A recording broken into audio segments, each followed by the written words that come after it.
Hello friends, നിങ്ങൾക്കെല്ലാവർക്കും Python programming ലാംഗ്വേജിൻ്റെ Malayalam ട്യൂട്ടോറിയലിലേക്ക് സ്വാഗതം. പല വ്യക്തികളും പ്രോഗ്രാമിംഗ് ഇൻഡസ്ട്രിയിലേക്ക് കടന്നു വരാൻ ആഗ്രഹിക്കുന്നുണ്ടാകാം. പക്ഷേ അവരെല്ലാവരും അല്പം പുറകിലോട്ട് നിൽക്കാനുള്ള ഒരു കാരണം ചിലപ്പോൾ അവരുടെ ഉള്ളിലുണ്ടാകുന്ന ചില ചോദ്യങ്ങളാണ്. ഞാൻ ഏത് ലാംഗ്വേജ് പഠിച്ചു തുടങ്ങണം? എനിക്ക് ഇത്രയധികം പ്രായമായി, ഇന്ന ലാംഗ്വേജ് എനിക്ക് പഠിക്കാൻ പറ്റുമോ? ഏത് ലാംഗ്വേജ് പഠിച്ചാലാണ് ഈസി ആയിട്ട് നമുക്ക് ഇൻഡസ്ട്രിയിലേക്ക് കടക്കാൻ സാധിക്കുക? ഏറ്റവും യൂസ്ഫുൾ ആയുള്ള ലാംഗ്വേജ് ഏതാണ്? ഇങ്ങനെ ഒത്തിരി ചോദ്യങ്ങളുണ്ടാകാം. അപ്പോൾ ഇത്തരം ചോദ്യങ്ങൾക്കൊക്കെ ഉള്ള ഒരു ഉത്തരം എന്ന് പറഞ്ഞോളം നമുക്ക് പറയാവുന്നതാണ് പൈത്തൺ എന്ന് പറയുന്നത്. പൈത്തൺ ലാംഗ്വേജ് ഒരു തുടക്കക്കാരന് പഠിക്കാൻ പറ്റിയ ഏറ്റവും നല്ലൊരു ലാംഗ്വേജാണ്. വളരെ ഈസി ആയിട്ട് പഠിക്കാൻ പറ്റുന്ന ഒരു ലാംഗ്വേജാണ് പൈത്തൺ എന്ന് പറയുന്നത്. മറ്റ് ലാംഗ്വേജുകളെ അപേക്ഷിച്ച് നമുക്ക് സിമ്പിളായിട്ടൊരു പ്രോഗ്രാം എഴുതാൻ സാധിക്കും. നമുക്ക് സിമ്പിളായിട്ട് ഇപ്പോൾ നമ്മൾ ജസ്റ്റ് എല്ലാ പ്രോഗ്രാമിംഗ് ലാംഗ്വേജുകളിലും കാണുന്നതാണ്. നമുക്ക് ജസ്റ്റ് ഒരു ഹലോ വേൾഡ് എന്ന് തന്നെ പ്രിന്റ് ചെയ്യണം എന്നുണ്ടെങ്കിൽ ജാവ, C++ ഇങ്ങനെയുള്ള ലാംഗ്വേജുകളിലൊക്കെ നോക്കിയാലും നമുക്ക് ആ ഒരു പ്രിന്റിംഗ് സ്റ്റേറ്റ്മെന്റിന് മുന്നായിട്ട് തന്നെ ഒത്തിരി മറ്റ് ലൈൻസ് എല്ലാം വരും. ഇപ്പൊ ഇത്തരം ലൈനുകൾ എന്തൊക്കെയാണെന്നൊക്കെ നമുക്കൊരു കൺഫ്യൂഷൻ എല്ലാം ഉണ്ടാകും. പക്ഷെ പൈത്തണിനെ സംബന്ധിച്ച് അങ്ങനെ ഒരു ബുദ്ധിമുട്ടൊന്നും തന്നെയില്ല. നമുക്ക് വളരെ ഈസി ആയിട്ട് തന്നെ, ഇവൻ ഞാനൊരു ചെറിയൊരു കാര്യം എന്ന് പറഞ്ഞതാണ്, നമുക്ക് ഒരു പ്രിന്റിംഗ് സ്റ്റേറ്റ്മെന്റ് തന്നെ നമുക്ക് എടുക്കുകയാണെങ്കിൽ തന്നെ, കമ്പയർ ചെയ്ത് നോക്കുകയാണെങ്കിൽ തന്നെ നമുക്ക് ജസ്റ്റ് ഒറ്റ ലൈൻ കൊണ്ട് തന്നെ നമുക്ക് ഒരു സെന്റൻസ് അല്ലെങ്കിൽ ഒരു സ്ട്രിങ്ങോ അല്ലെങ്കിൽ എന്തെങ്കിലും ഒരു ഡേറ്റ നമുക്ക് പ്രിന്റ് ചെയ്യിക്കാൻ എല്ലാം സാധിക്കും മറ്റു ലാംഗ്വേജുകളെ അപേക്ഷിച്ച്. പൈത്തൺ ലാംഗ്വേജ് പല ഇൻഡസ്ട്രിയിലും ഉപയോഗിക്കുന്നുണ്ട്, പല പർപ്പസുകൾക്കും ഉപയോഗിക്കുന്നുണ്ട്. മെയിൻലി നമ്മൾ ആർട്ടിഫിഷ്യൽ ഇൻ്റലിജൻസ് പോലെയുള്ള കാര്യങ്ങൾക്കൊക്കെയാണ് കൂടുതലായിട്ട് നമ്മൾ പൈത്തൺ ഉപയോഗിച്ച് കാണുന്നത്. അതുപോലെ തന്നെ നമുക്ക് വെബ് ഡെവലപ്മെൻറ്റ് സൈഡിലും നമ്മൾ ഉപയോഗിക്കുന്നുണ്ട്, മൊബൈൽ ആപ്ലിക്കേഷൻ സൈഡുകളിൽ ഉപയോഗിക്കുന്നുണ്ട്. അങ്ങനെ പല പർപ്പസുകൾക്കും പൈത്തൺ യൂസ് ചെയ്യുന്നുണ്ട്. പൈത്തൺ എന്ന് പറയുന്ന ലാംഗ്വേജിലേക്ക് കടക്കുന്നതിന് മുൻപായിട്ട് ഇപ്പോൾ നിങ്ങളിൽ പലവരും ചിലപ്പോൾ പ്രോഗ്രാമിങ്ങിലേക്ക് തുടക്കക്കാരനായിരിക്കാം. അപ്പോൾ ആദ്യമേ തന്നെ നമ്മൾ അറിയേണ്ട ഒരു കാര്യം എന്താണ് പ്രോഗ്രാം എന്നുള്ളതും എന്താണ് പ്രോഗ്രാമിംഗ് ലാംഗ്വേജ് എന്നുള്ളതും നമ്മൾ ആദ്യമേ തന്നെ മനസ്സിലാക്കണം. അതിന് മുന്നോടിയായിട്ട് നമ്മൾ മനസ്സിലാക്കേണ്ട ഒരു കാര്യം, നമ്മളിൽ പലരും ചെറിയ ക്ലാസ്സുകളിലൊക്കെ പഠിച്ചിട്ടുണ്ടാകാം. അതുമല്ലെങ്കിൽ നമ്മൾ പഠിക്കാത്തവരാ, ചെറിയ ക്ലാസ്സുകളിൽ നമ്മൾ പഠിച്ചിട്ടില്ലെങ്കിലും ചിലപ്പോൾ എവിടെയെങ്കിലുമൊക്കെ നിങ്ങൾ കേട്ടിട്ടുണ്ടാകാം. അതായത് വാട്ട് ഈസ് കമ്പ്യൂട്ടർ എന്ന് പറഞ്ഞ് പല ഡെഫിനിഷൻസും പല സ്ഥലങ്ങളിലും നമ്മൾ കേട്ടിട്ടുണ്ടാകും, പല ക്ലാസ്സുകളിലും നമ്മൾ കണ്ടിട്ടുണ്ടാകും, പല ക്ലാസ്സുകളിലും പലതരം ആൻസറുകളും കണ്ടിട്ടുണ്ടാവും. പക്ഷേ ഈ ഓരോ ആൻസറിൻ്റെ ഉള്ളിലും നമ്മൾ നിൽക്കില്ലെങ്കിൽ, അല്ല പല ഡെഫിനിഷൻസിൻ്റെ ഉള്ളിലും നിൽക്കുന്ന ഒരു ചെറിയൊരു കാര്യം ഞാൻ എടുത്ത് പറയുകയാണ്. എല്ലാ ഡെഫിനിഷൻസിലും ഉള്ളൊരു കാര്യമാണ് computer is an electronic device which can process data എന്ന് പറയുന്ന ഒരു കാര്യം നമ്മൾ പറയുന്നത്. അതായത് ഇത്രയേ ഉള്ളൂ, നമ്മൾ കൊടുക്കുന്ന ഇൻപുട്ടിനെ പ്രോസസ്സ് ചെയ്ത് ഔട്ട്പുട്ട് തരുന്ന ഒരു ഇലക്ട്രോണിക് ഡിവൈസാണ് കമ്പ്യൂട്ടർ. അതിൻ്റെ ഒരു ക്യാരക്ടറിസ്റ്റിക്സ് ഒക്കെ ആയിട്ട് നമ്മൾ പറയുന്നുണ്ടാകും. നമ്മൾ ഒരു ഇൻപുട്ട് കൊടുക്കുക, അല്ലെങ്കിൽ നമ്മൾ കൊടുക്കുന്ന ഇൻസ്ട്രക്ഷനെ ബേസ് ചെയ്ത് മാത്രമേ ഒരു കമ്പ്യൂട്ടർ വർക്ക് ചെയ്യത്തുള്ളൂ. അപ്പോൾ എനിക്കിപ്പോൾ ഈ വിൻഡോ ക്ലോസ് ചെയ്യണം എന്നുണ്ടെങ്കിൽ എനിക്കിവിടെ ക്ലിക്ക് ചെയ്യണം, ഞാൻ ഒരു ഇൻസ്ട്രക്ഷൻ കൊടുക്കുക. അപ്പോൾ അങ്ങനെ അല്ലാതെ എൻ്റെ മൈൻഡിൽ എനിക്ക് ആ വിൻഡോ ക്ലോസ് ചെയ്യണം എന്നൊരു തോന്നലുണ്ടായതുകൊണ്ട് മാത്രം കാര്യമില്ല. അത് ഞാൻ കമ്പ്യൂട്ടറുമായിട്ട് കമ്മ്യൂണിക്കേറ്റ് ചെയ്തേ പറ്റുള്ളൂ. അപ്പോൾ എന്തിനും നമുക്കൊരു കമ്മ്യൂണിക്കേഷൻ ആവശ്യമാണ്. ഫോർ എക്സാമ്പിൾ നമ്മളിപ്പോൾ ഒരാളെ കൊണ്ടൊരു ജോലി ചെയ്യിക്കുകയാണെങ്കിലും അയാൾക്ക് കൃത്യമായിട്ട് നമ്മൾ കാര്യങ്ങൾ പറഞ്ഞ് മനസ്സിലാക്കി കൊടുക്കുകയാണെങ്കിൽ ആ ജോലി നമുക്ക് വളരെ ഭംഗിയായിട്ട് തന്നെ പൂർത്തീകരിച്ച് കിട്ടും. ഒരു ഉദാഹരണം പറയുകയാണെങ്കിൽ, നമ്മളിപ്പോൾ വളരെ സിമ്പിളായിട്ടുള്ളൊരു കാര്യം പറയാം. നിങ്ങളുടെ വീട്ടിലൊരു ആൾ വന്നിരിക്കുകയാണ്. ആ വ്യക്തി ആദ്യമായിട്ട് നിങ്ങളുടെ വീട്ടിൽ വന്നിരിക്കുകയാണ്. വരുന്ന സമയത്ത് നമ്മൾ അയാളോട് ചിലപ്പോൾ പറയും ഒരു സ്വിച്ചോ അല്ലെങ്കിൽ ഫാൻ ഒന്ന് ഓൺ ചെയ്തോളാൻ പറയും. പക്ഷെ ആദ്യമായിട്ട് വന്നിട്ടുള്ളത് കൊണ്ട് നമ്മൾ ആകെ അയാളോട് പറയുന്നത് ഫാൻ ഓൺ ചെയ്യ് എന്ന് മാത്രമാണ് പറയുന്നുള്ളൂ. അങ്ങനെ ഒരു ഇൻസ്ട്രക്ഷൻ മാത്രമേ നമ്മൾ കൊടുക്കുന്നുള്ളൂ. അപ്പോൾ ഇത് കേട്ട വഴിക്ക് ആള് ഇരിക്കുന്ന സ്ഥലത്ത് നിന്ന് ചിലപ്പോൾ എഴുന്നേറ്റ് നമ്മൾ എവിടെയാണ് ഈ ഫാനിൻ്റെ സ്വിച്ച് എവിടെയാണെന്നൊക്കെ നമ്മൾ നോക്കും. നമ്മളല്ല, ഈ പറയുന്ന ആ വ്യക്തി നോക്കും. നോക്കി എവിടെയാണോ സ്വിച്ച് കാണുന്നതെന്ന് വെച്ച് കഴിഞ്ഞാൽ ചിലപ്പോൾ ഒന്നിലധികം സ്വിച്ചുകൾ ചിലപ്പോൾ ഇട്ട് നോക്കേണ്ടതായിട്ട് വരും. ഇപ്പോൾ ഫാനിൻ്റെ കേസിലെ ക്യാമറ ലോഡറിൻ്റെ അടുത്തൊക്കെ ആയിരിക്കും. എന്നിരുന്നാലും മറ്റ് ഇപ്പോൾ ഒരു ബൾബോ അല്ലെങ്കിൽ വേറെ എന്തെങ്കിലും ഒരു സ്വിച്ച് ആണെങ്കിൽ തന്നെയാണെങ്കിലും ചിലപ്പോൾ ഒന്നിലധികം തവണ അയാൾക്ക് അത് പല സ്വിച്ചുകളും പ്രസ് ചെയ്ത് നോക്കേണ്ടതായിട്ട് വരും. നമുക്ക് പറയുന്ന ഈ റിസൾട്ട് അല്ലെങ്കിൽ നമുക്ക് ഈ പറയുന്ന ഫാനോ അല്ലെങ്കിൽ ലൈറ്റോ ഓണായി കിട്ടുന്നതിന് വേണ്ടിയിട്ട്. അത് നമ്മൾ കൊടുത്ത ആ ഇൻസ്ട്രക്ഷനിൽ, അതായത് നമ്മൾ കൊടുത്ത ഇൻസ്ട്രക്ഷനകത്തുള്ള ഡേറ്റയിൽ പോരായ്മ കൊണ്ടാണ്.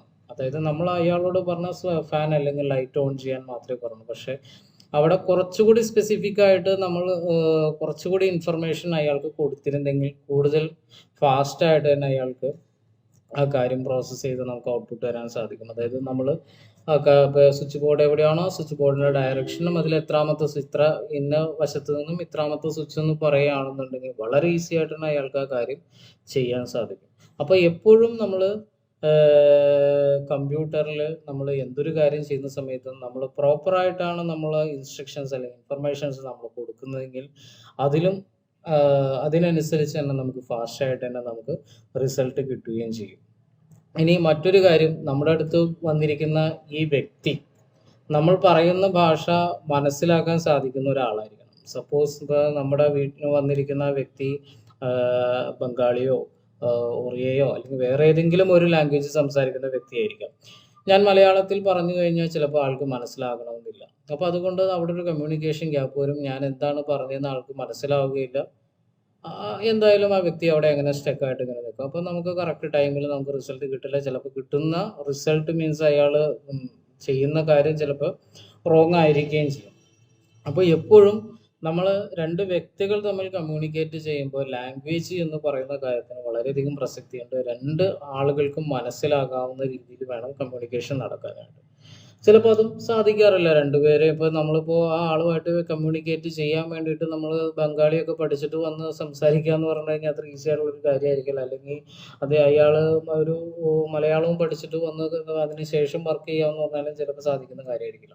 അപ്പോൾ അതിന് നമുക്കൊരു സൊല്യൂഷൻ എന്നുള്ള രീതിയിൽ വേണമെങ്കിൽ ഈ രണ്ട് ഭാഷകളും കൈകാര്യം ചെയ്യാൻ അറിയാവുന്ന ഒരു വ്യക്തി നമുക്കിടയിലുണ്ടെങ്കിൽ കുറച്ചുകൂടി ഫാസ്റ്റായിട്ട് തന്നെ കാര്യങ്ങൾ ചെയ്യാൻ പറ്റും. അതായത് നമ്മൾ പറയുന്ന മലയാളത്തെ നടുക്ക് നിൽക്കുന്ന, അതായത് നമ്മുടെ ഭാഷ കൺവേർട്ട് ചെയ്യാൻ നിൽക്കുന്ന ഒരു വ്യക്തി, ട്രാൻസ്ലേറ്റ് ചെയ്യാൻ നിൽക്കുന്ന വ്യക്തി അത് ബംഗാളിയിലേക്ക് പ്രോപ്പറായിട്ട് തന്നെ ട്രാൻസ്ലേറ്റ് ചെയ്ത് കൊടുക്കും. അതുപോലെ തന്നെ അയാൾ പറയുന്ന കാര്യങ്ങൾ അത് അയാൾക്ക് എന്തെങ്കിലും നമ്മളോട് തിരിച്ച് കമ്മ്യൂണിക്കേറ്റ് ചെയ്യുകയാണെങ്കിൽ അതും ബംഗാളി കമ്മ്യൂണിക്കേറ്റ് ചെയ്യുന്നത് ഈ ട്രാൻസ്ലേറ്ററായിട്ട് നിൽക്കുന്ന വ്യക്തി അത് മലയാളത്തിലേക്ക് ട്രാൻസ്ലേറ്റ് ചെയ്യുകയും ചെയ്യുകയാണെന്നുണ്ടെങ്കിൽ കുറച്ചുകൂടി പ്രോപ്പറായിട്ട് തന്നെ നമുക്ക് കമ്മ്യൂണിക്കേഷൻ സാധിക്കും.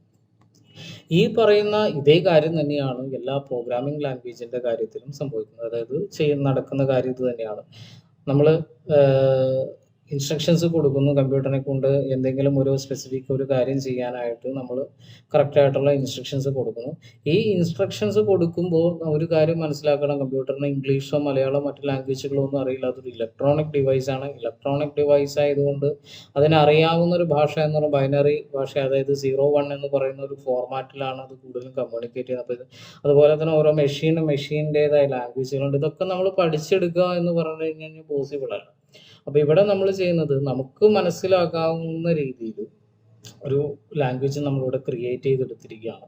അപ്പോൾ അത്തരം ലാംഗ്വേജുകളാണ് പൈത്തൺ, ജാവ, C++ പോലുള്ള ലാംഗ്വേജുകളൊക്കെ. ഇതിൻ്റെ പർപ്പസ് ഇത് തന്നെയാണ്.